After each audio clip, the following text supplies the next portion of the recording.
अस्सलामुअलैकुम, good morning, good morning. ये देखिए जनाब, यूके है, ये ब्रिस्टल है, सुहाना मौसम है, बादल्स हैं, हवा है, जर्द पत्ते हैं और ठंड है और सीमी है और ये एप्पल्स हैं।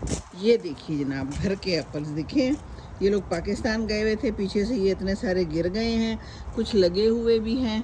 तो अभी मैं इनमें से सॉर्ट आउट करती हूँ कि कौन से ठीक हैं और कौन से ख़राब, क्योंकि ये कब से गिरे हुए हैं। ये देखिए ज़रा, एप्पल्स की बहार देखिए, इतने महंगे हैं हमारे पाकिस्तान में तो एप्पल्स। और यहाँ पर मौसम है और मैंने काफ़ी घरों में देखे हैं कि एप्पल्स लगे हुए हैं। बहुत ज़्यादा बड़ा दरख्त नहीं है और फ्रूट से लदा फदा।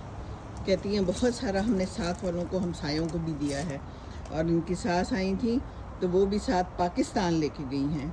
तो काफ़ी सारे इसमें मुझे लगता है कि ख़राब भी हो चुके हैं और कुछ ठीक होंगे तो मैं भी तोड़ लेती हूँ और नोश फरमाते हैं। बाकी ये है सारा इलाका, देखिए तो ग्रीनरी है। ये देखिए, मैं लगा के गई थी पुदीना, उसको मैंने अच्छा सा गोडी शोडी करके छोटे से गमले में लगाया था और ये देखिए कितना फैल गया है।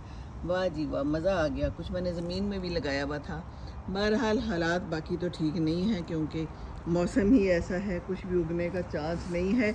ये अलबत्ता एक बड़ा खूबसूरत दरख्त है और ये देखिए इसके अंदर ये छोटे छोटे से क्या कहना चाहिए, बीज नुमा फूल हैं कि जो भी है खूबसूरती के लिए। ये एक दरख्त है नहायत खूबसूरत। ये देखिए, बस ये है सारा समा आपको दिखा दिया। अब हम थोड़े एप्पल्स इकट्ठे करते हैं और फिर उसको नोश फरमाएंगे इंशाल्लाह ताला।